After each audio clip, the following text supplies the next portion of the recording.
So,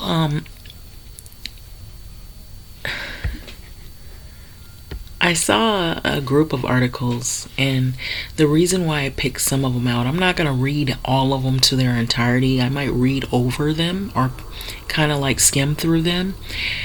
I wanted people to see, those of us who think that segregation is such a great thing, without really understanding the ramifications of what you're trying to bring back. Even though really you're not bringing it back, we've kind of already been low key experiencing it. It's just been quiet. We don't see the signs like back in Jim Crow. They used to have signs: whites only, blacks only. You had to eat and live and go to school in only neighborhoods that were people of your racial makeup and background. So now it's just, we hear things like gentrification, we hear things like pricing people out of neighborhoods, people of color, and it doesn't only just include just black people. It also includes people that are non-whites, that they could be Hispanic, they could be any other racial makeup in between, where or low income, or maybe you're white and you're just low income, you're not wealthy, and people are getting priced out of neighborhoods, or they're starting to see the effects of economic divisions, and so which also throws racial disparities and systemic racism, and then you have economic divisions, and we hear terms like the wealth gap, or the where they're what time we live in. We're in 2025. We're seeing they want to cut DEI, which is diversity, equity, inclusion.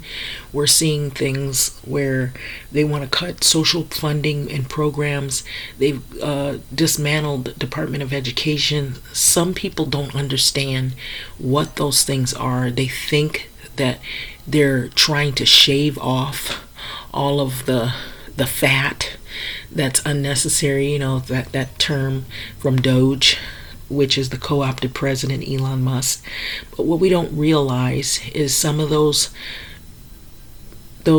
institutions were there for oversight, so that you could have some people to represent parents and people of color, or people of low income makeup, if you had some issues involving discrimination, or people who have disabilities, to have representation, more funding in neighborhoods and demographic areas, primarily at low income areas. And so you need someone to sort of be the mediator, and a lot of people don't understand that. So I'm kind of jumping around here.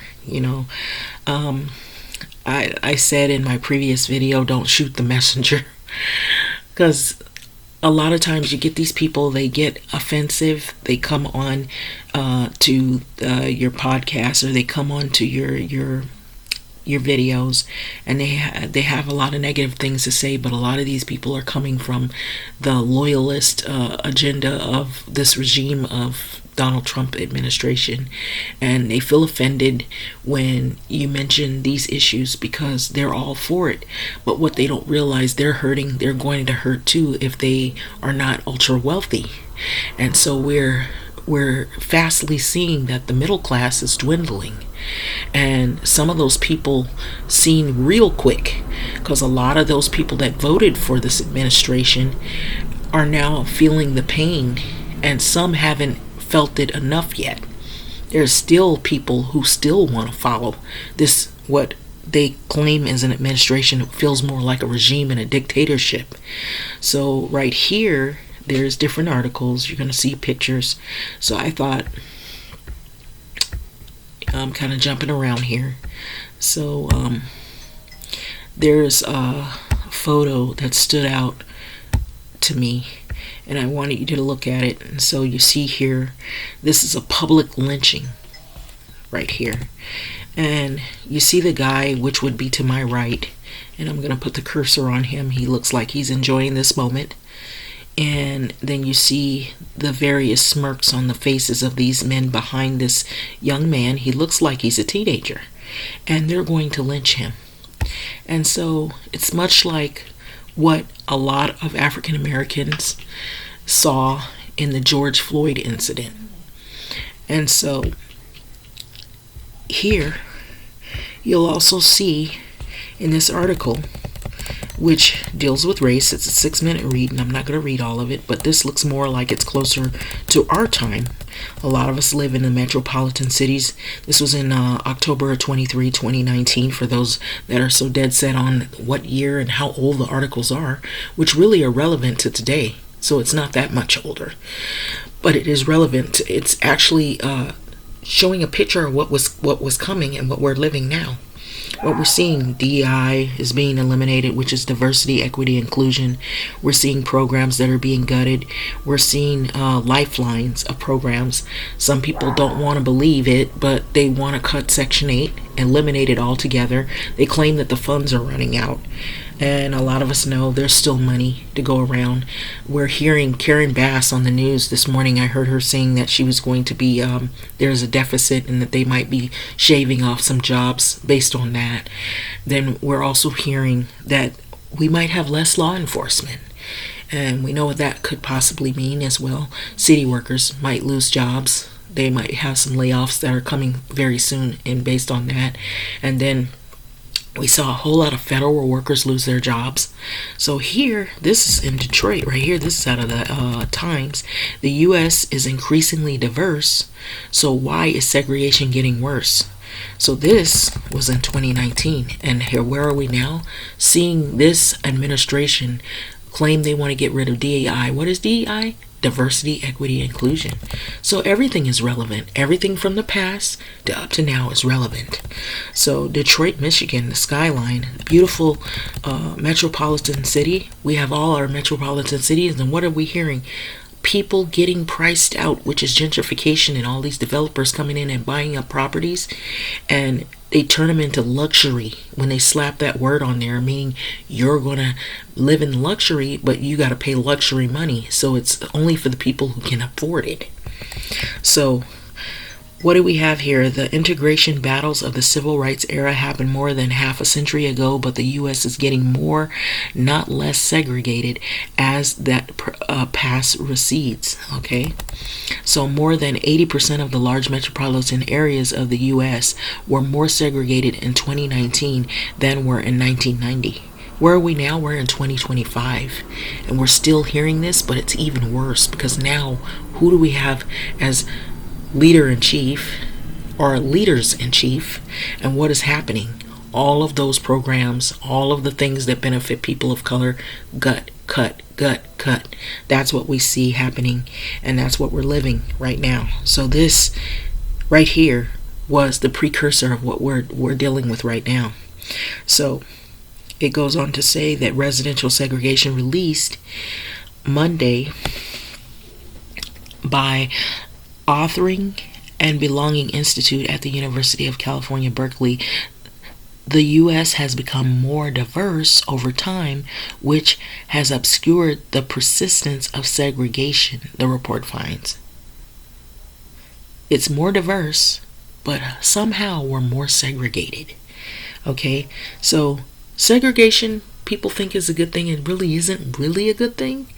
We're living it, and we're still living it, but people are suffering more and more and more, and we're seeing that in ever since of the word that what we're going through now, a lot of the programs are being cut. A lot of the much needed programs for people who need medical care, who need housing, people who are in low income brackets, people who need funding for schools. We're seeing the Department of Education has been basically dismantled.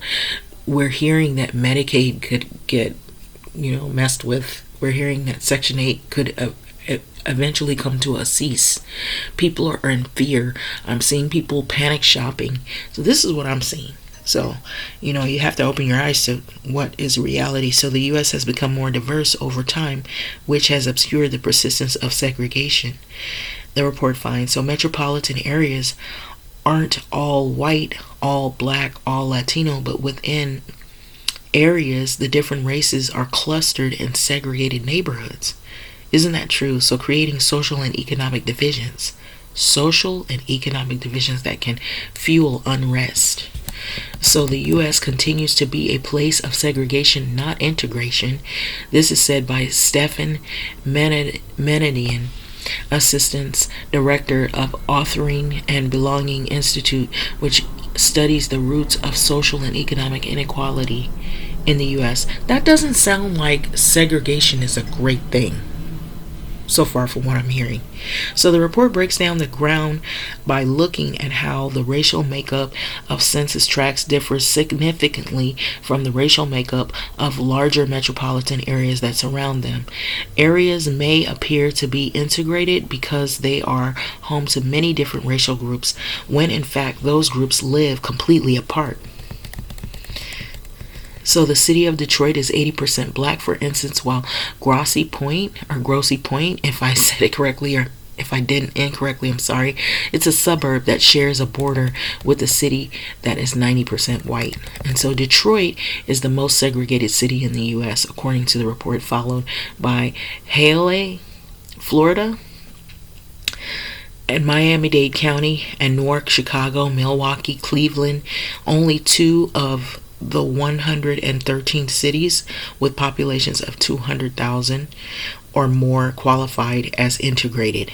Colorado Springs, Colorado, Port St. Lucie, Florida. Many of more integrated regions are areas with military bases, the researchers said, because segregation is so prevalent. It takes a concerted government effort to bring about different races together. So COVID-19 pandemic underscored some of the consequences of residential segregation. So, for those who said segregation is such a great thing, as black Americans living in segregated cities like Detroit and Chicago died at higher rates than people of other races in the same cities. But even before the pandemic, research showed that the neighborhood where children grow up shapes how likely they are to go to college and to make more money than their parents. It determines their access to medical care and good schools. So integration is good for everyone. Children who grow up in multiracial surroundings tend to be less anxious about racial differences, more empathetic, and more caring about others. White people who grow up in highly segregated communities of color have lower incomes than white people who grow up in highly segregated white neighborhoods. So black children raised in highly segregated communities of color make $4,000 less per year than black children raised in white neighborhoods. So $1,000 less than those raised in integrated neighborhoods, the Berkeley analysis has found. So you really cannot name any significant social injustice problem in the U.S. that's not undergirded by residential housing segregation. This is said by a Craig Gurian, an executive director of Anti-Discrimination Center, which links attorneys litigating fair housing cases. And so this is a housing project in New York. Officials said that COVID-19 death rates among residents of public housing projects such as the Brooklyn Bushwick houses was more than twice than that of the city as a whole. So for those who think segregation is such a great thing or a wonderful thing, this is what you get with that. So the report's conclusion may not be as surprising in a country still reckoning with the persistence of systemic racial disparities laid bare by the death of George Floyd. That was that last year when that happened, during that time. So, but as many affluent Americans get the freedom to work remotely and live where they like in the aftermath and the aftermath and wake of that pandemic, it calls into question whether the country will only get more segregated as wealthy people flee to the suburbs, flee the cities for suburb neighborhoods. And where have we heard that in history? If you read about history, there is a section on white flight, which seems very much eerily like what we're seeing again in a lot of the metropolitan cities, where they pull the money out and pull the funding out, and all the people that have money are there in higher income brackets. They leave the communities, which means the money leaves those communities and the funding leaves those communities, and you don't have the diversity. And what are we hearing today? Get rid of DEI. Get rid of DEI. Gut DEI. Gut all programs with DEI. And cut all funding for this program, cut all funding for that program, cut funding for Section 8, cut funding for Medicaid, cut funding for SNAP benefits. And those who are sitting on these computers saying that's not going to happen, you wait and see. You're going to have your F around and find out moment. So there wasn't really a way to enforce that until 2015, okay? So, look, I'm going to go back up. So if nothing else, the report shows that efforts to integrate most of America's housing, like efforts to integrate its schools, have fallen short. So the Fair Housing Act of 1968 prohibited discrimination in the sale of rental of housing on the basis of race, but it had few provisions that would force integration in the same way as Brown versus Board of Education Supreme Court decision did. So its one shot was the provision that directed the U.S. Department of Housing and Urban Development to affirmatively further fair housing. Cities using federal money to build public housing were supposed to try to place at least some of the public housing in diverse neighborhoods. There wasn't really a way to enforce that until 2015, so that's where I had started. So the Obama era rule required that communities elevate the presence of fair housing and segregation in their communities, okay? So they elevate the presence of fair housing and segregation in their communities, but it came after a 2015 Supreme Court case that found that the state of Texas erred in placing affordable housing in highly segregated neighborhoods. But the Trump administration shelved the Obama era rule, and while Biden restored it, it's not. Does that sound like that's far away? They're mentioning some familiar names that we all, even kids, know today of presidents. So that's not that long ago. So it's not likely that it will move the needle on integration. So systemic racial factors have long hampered residential integration, okay? White communities kept out affordable housing through zoning laws that prohibited the construction of multifamily and affordable housing. These laws made housing expensive. What does that sound like? Gentrified neighborhoods, pricing out people, which meant that the Black Americans, long deprived of the right to build wealth through real estate because of redlining, excluding from educational and employment opportunities, were kept out. In other words, you're kept poor, you're left out. The wage or the wealth gaps. Okay? So through there were small scale programs that helped Black families move into majority white neighborhoods. They couldn't reverse centuries of economic inequality. So these attempts to maintain segregation continue even today, says Gurian, who is currently litigating a case against New York City